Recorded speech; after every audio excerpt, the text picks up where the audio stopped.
Hello, my name is Brendan. This is All Music is Folk Music, and this is the second video in my Patch a Day series where I will be sitting with a different piece of gear or a different software synthesizer every day for a month or so and try and make a new, somewhat randomized patch every day. At the end of the month, I'll be bundling these all together and making them available for download so that you can use them in your own music at home. And if you have a Microfreak already, you can of course follow along in real time as I'm making the video. I'm sorry the video is not necessarily the best. Visual quality might be kind of hard to see exactly what I'm doing, so I'll do my best to try and talk through my thought process and give you the numbers that are on the little panel here that control the depth of the matrix, etc., so that you can make the patch as you're watching more easily. So, as with yesterday, I'm going to start by rolling up a random different oscillator type to use for this, and sort of let that guide my process as far as what sort of sound I'd like to make. So 19 is not a synth that we have. 12.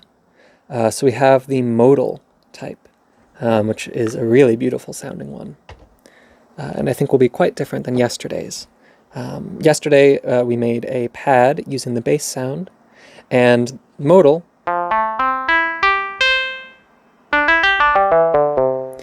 is quite better suited to more plucky sounds, or bells, things like that.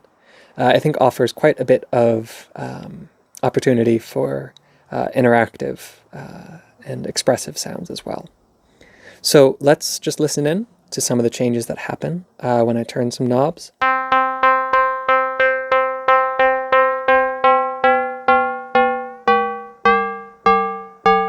So already you can hear that the wave knob, which is controlling the inharmonic frequencies and their relation to the main pitch, is making a huge difference in the sound. As I go higher up, we get more of a bell sound, while further down, especially around the 25%, we get more of a plucked sound. The timbre is going to control the timbre.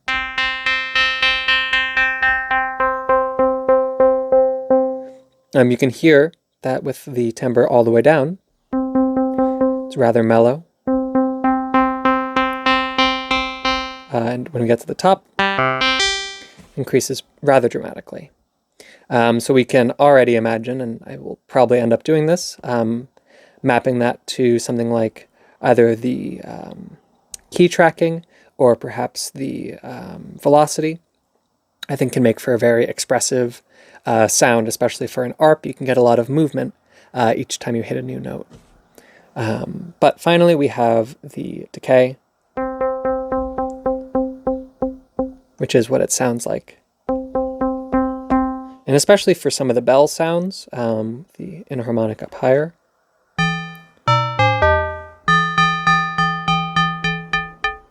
can make a pretty big difference in the overall tone of the sound.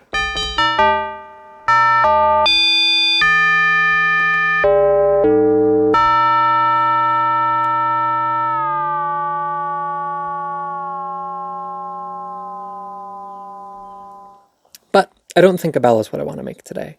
I think I would like to make something similar to what I was just talking about, which is an arpeggiator, or a general ARP pluck sound that will change. Maybe it can be somewhat randomized each time we press it. I think that would be a fun thing to do. So that, maybe even if it's, say, an ARP that's just, hitting a note or two, there's a lot of movement and variation each time that it's triggered.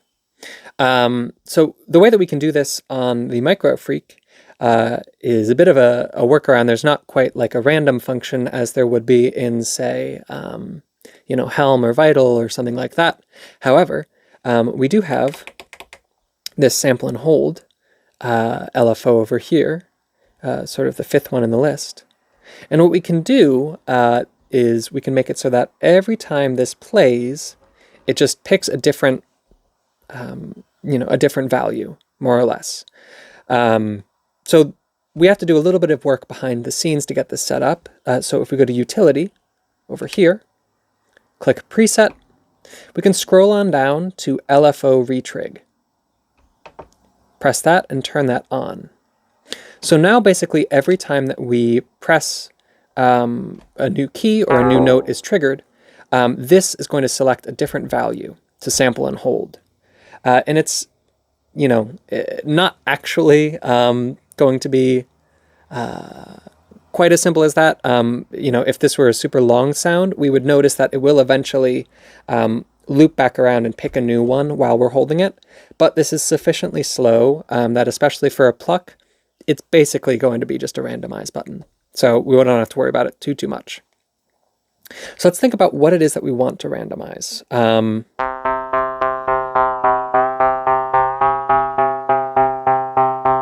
Maybe we can have a little bit of variation in the timbre or the inharmonic value, so that it's sort of drifting a little bit. So an easy way to do that is if we just go to our matrix, make a connection between the LFO and the wave. Let's set that to about, well, let's set it fairly high to start, see what it sounds like, and then we can dial it back as need be. So let's go to maybe 15, 14. Let's get an ARP set up, slow it down a little bit. It's maybe an eighth note. And let's have it just play the same one note for now.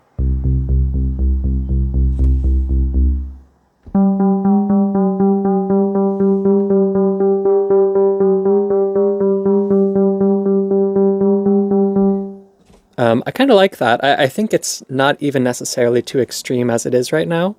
You know, I think depending on what sort of song this we're going to be a part of, I think that sort of warbly, unstable quality could be really appealing. So I am going to keep it as it is for now. We'll see, we might dial it back later on. But let's also get, let's get the timbre somewhat randomized.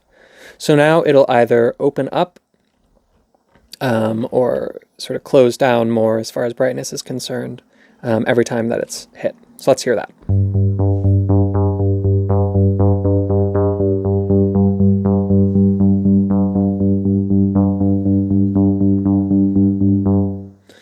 So let's even get that a little bit more extreme.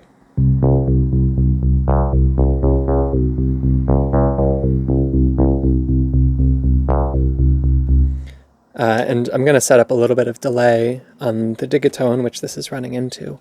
And you can sort of hear, it's getting sort of, I don't know, a very interesting sort of trance.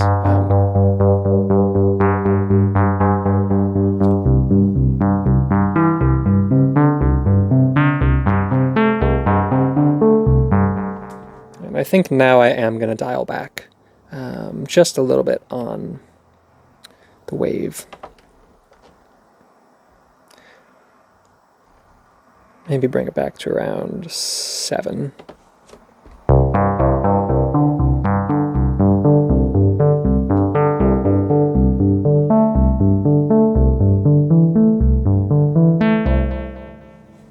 I really like those little random hits, like that last one that you get, where it's noticeably higher than the others. I think that adds quite a bit of interest. And let's go ahead and also, let's have the decay also be randomly affected, to see what that sounds like, and we might decide to make a different decision after. I might choose rather to map it to the key tracking instead, but let's see what it sounds like just randomized. So I'll go 100. I'll bring it all the way down. We'll just see what we get.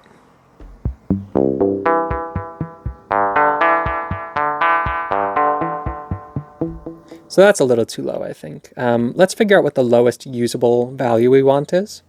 So let's start at 0.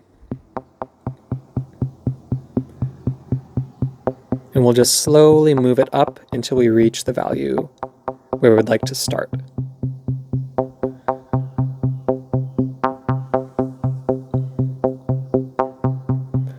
Which I think for me is right around 20. I think we can still really hear the tone. It still has a very like percussive quality.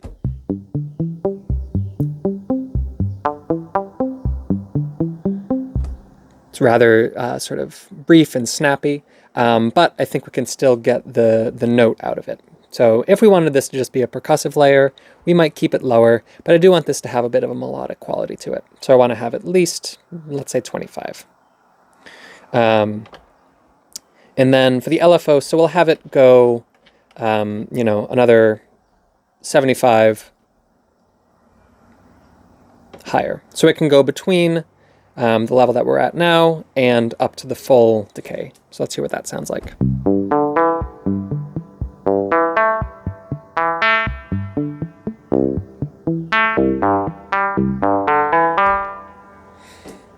I might have that lowered down to about 30, and I might go with what I was mentioning earlier, which is, I think I like the way that it sounds with that sort of shorter decay for lower sounds, but I think I would like to open it up to sort of higher held notes as it goes higher up, you know, in pitch. So what I'm going to do instead is I'm going to have that key tracked, so that you know, the decay is going to be mapped to the key tracking. So as we go higher up, the pitches will be decaying for longer. I'm just going to set that to 100.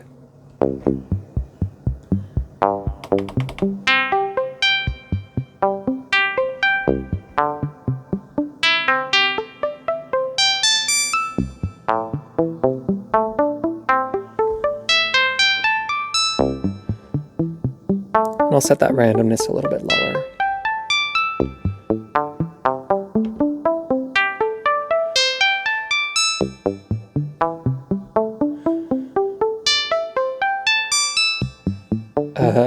Let's see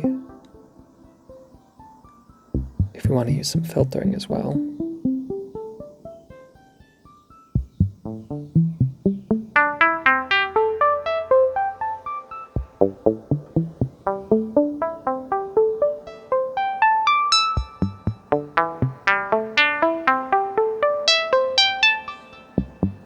So maybe another thing that we can have sort of tied to the key tracking might be that sort of cutoff filter. Let's see what that sounds like.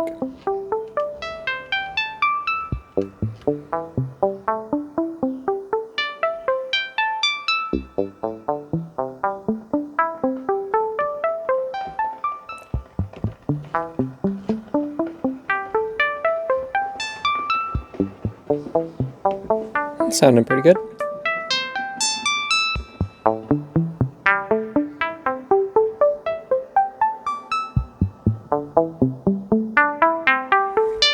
I think we'll get a little bit of delay on that.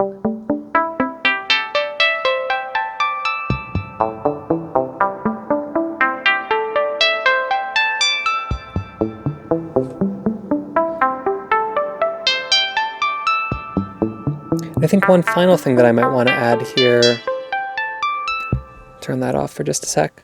One final thing I think I'd like to add here is a bit of, maybe a bit of a pitch warble. And since we already have our LFO being used to set up sort of the randomness here, I think I'm going to use the cycling envelope to control the pitch. Let's have it set to about minus or plus 0.5, which I feel like is about as much as you can get away with reasonably. And let's hear what that sounds like on its own.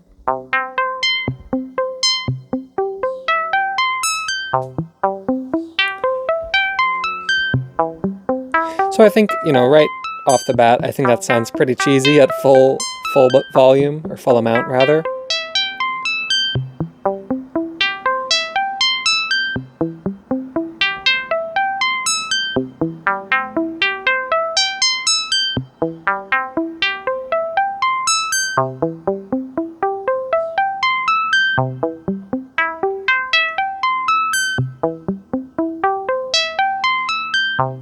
So maybe what we can do is we can also have the LFO randomize the amount of pitch warble by controlling, setting the LFO to control the amount of the cycling envelope.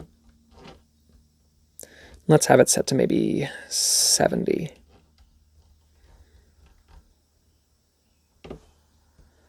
We'll hear that.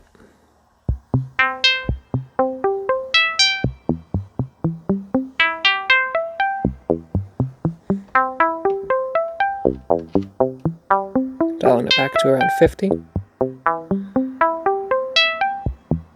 I think I'm going to increase the bass decay to around 35.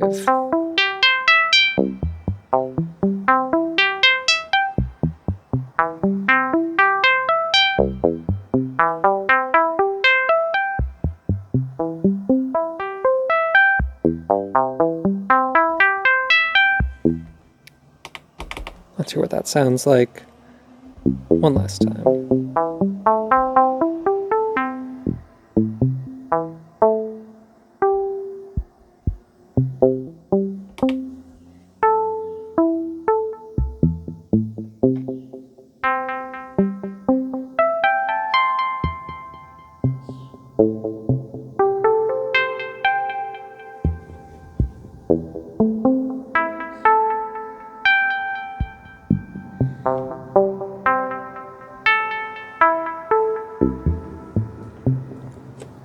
I think I'd like to hear, as this is going, I'm just going to change the wave knob.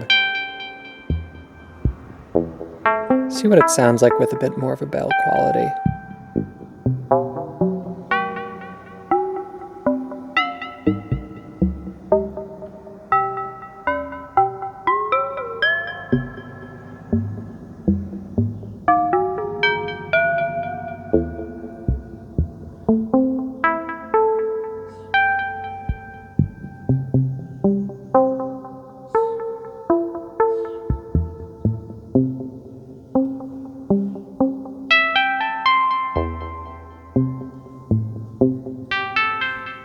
Go back to what we had.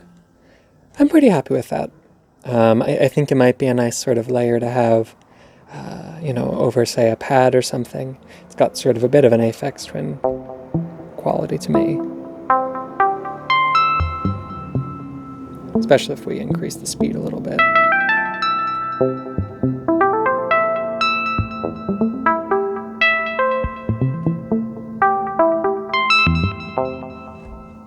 Nice. So I'm going to go ahead and save this. Put that under...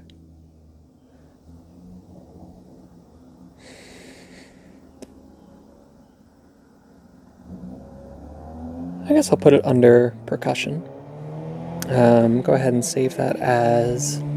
Let's see, the last one was ping. This one... let's call it just... pluck.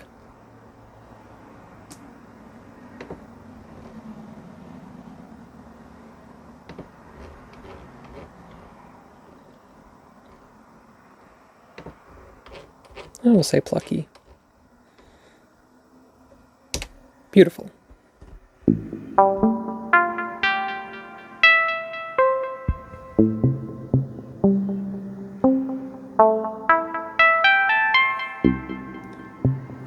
I'll let that play out for a minute and maybe just put a soft little pad underneath on my digitone to play this out.